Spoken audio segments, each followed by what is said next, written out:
Imagine you're driving down the road on a completely normal day. The music is playing, the windows are down, you're not thinking about anything in particular, just another drive. Then, something catches your eye, the temperature gauge. It's climbing. Slowly, at first, so slowly you almost dismiss it, but then it keeps going, higher and higher. A warning light flickers on, and then you see it. Steam, rising from under the hood like something out of a nightmare. Your hands tighten on the wheel, your stomach drops. Because in that moment, you know something is seriously wrong. What started as a completely ordinary drive is now a potential disaster. And depending on how long that engine ran hot, you could be looking at a repair bill that reaches into the thousands, sometimes tens of thousands. In the worst cases, the engine is simply done, beyond saving, all because of a problem that, in many cases, could have been caught early, could have been fixed for a fraction of the cost, could have been avoided entirely. But here's what makes overheating so dangerous. It rarely comes out of nowhere. Your car almost always leaves clues, small signs, subtle warnings that something isn't right. The problem is that most drivers don't know what to look for. They ignore the early signals, or they simply don't recognize them as signals at all. And by the time the steam is rising and the gauge is buried in the red, the damage is already done. That's exactly why we're here today, because knowledge is the difference between a $30 fix and a $3,000 repair. So let's talk about what's really happening when your car overheats, why it happens, what you can do about it, and most importantly, how to recognize the warning signs before they become something you can't recover from. To understand overheating, you first need to understand what your engine is up against every single time you start the car. Internal combustion engines are essentially controlled explosions happening thousands of times per minute. That process generates an incredible amount of heat. Far more heat than most people realize. Without a system specifically designed to manage and remove that heat, your engine would reach destructive temperatures within just a few minutes of running. The metal would warp, seals would fail, components would fuse together. The engine would quite literally cook itself from the inside out. That's why every vehicle comes equipped with a cooling system. A carefully engineered network of components all working together to keep your engine operating within a safe temperature range. And when even one of those components fails, the entire system can be thrown off balance. Heat builds, temperatures rise, and if nothing is done to stop it, the consequences can be severe. So let's go through the most common reasons this happens. Starting with the most straightforward one. Low coolant is one of the leading causes of engine overheating, and it's also one of the most preventable. Coolant, sometimes called antifreeze, is the specially formulated liquid that flows through your engine and absorbs the heat it generates. It then carries that heat away to the radiator, where it gets released into the air before the coolant loops back around to do it all again. It's a continuous cycle, and it works beautifully when there's enough coolant in the system. The moment coolant levels drop too low, that cycle breaks down. There simply isn't enough liquid to absorb and carry away the heat being produced. Temperatures start climbing, and they climb fast. Now, the important question is, where does the coolant go? Because coolant doesn't just evaporate under normal circumstances. If your level is consistently low, something is causing it to disappear. The most common culprits are leaks, a cracked radiator hose, a damaged gasket, a failing water pump seal, a loose or faulty radiator cap that allows coolant to escape under pressure. In more serious cases, a blown head gasket can allow coolant to leak internally into the engine, where it burns off without leaving any visible trace outside the vehicle. This is what makes low coolant particularly sneaky. You might never see a puddle under your car. The leak can be so slow, or the coolant might evaporate so quickly that there's no visible evidence anything is wrong. The level just quietly drops over time until one day your engine is running dangerously low on the fluid keeping it alive. Checking your coolant level is one of the simplest things you can do to protect your engine. It takes less than a minute. The reservoir is clearly labeled under the hood. And yet it's something the vast majority of drivers almost never do until there's already a problem. Moving on from coolant, let's talk about a component that plays an absolutely critical role in how your cooling system functions: the thermostat. It sounds simple, and in many ways it is. But when it fails, the consequences can be dramatic. Your thermostat is essentially a valve that controls the flow of coolant through the engine.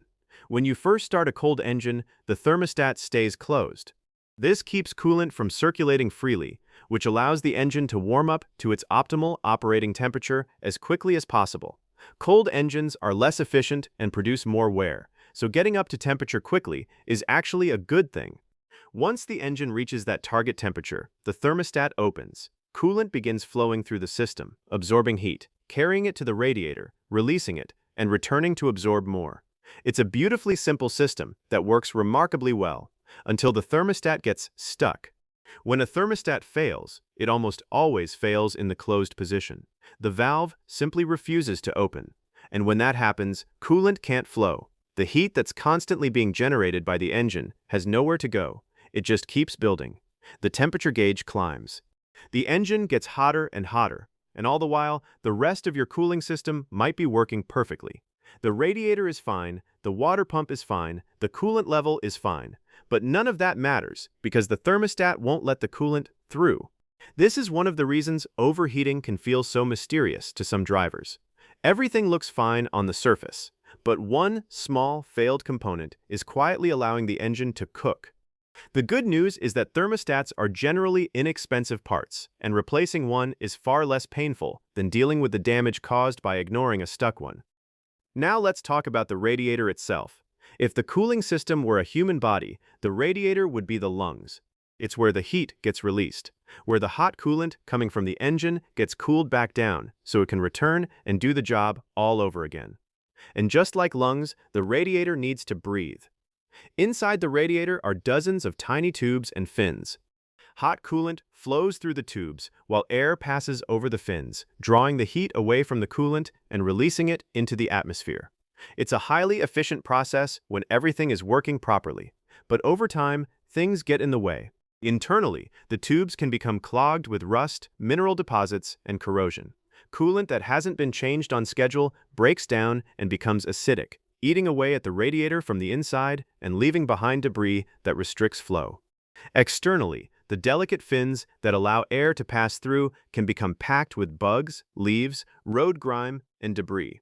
When airflow through the radiator is reduced, its ability to cool the coolant drops significantly. A damaged radiator can also develop leaks, which compounds the problem. Now you're dealing with reduced cooling efficiency and dropping coolant levels at the same time. The engine has almost no chance of staying at a safe temperature under those conditions. Regular radiator maintenance, including coolant flushes on schedule and keeping the front of the radiator clear of debris, goes a long way toward preventing these problems from developing in the first place. Let's talk about a situation that trips up a lot of drivers. The car seems fine on the highway, temperature gauge is steady, everything looks normal. But the moment you hit traffic and slow to a crawl, the temperature starts climbing. You creep forward, the gauge keeps rising. You finally get moving again, and it slowly comes back down. This cycle repeats every time you're stuck in slow traffic. If this sounds familiar, your cooling fan is almost certainly the problem. Here's why. At highway speeds, air is naturally forced through the radiator by the forward motion of the vehicle. There's plenty of airflow, and the radiator can do its job without any help. But when you're sitting still or moving slowly, that natural airflow disappears.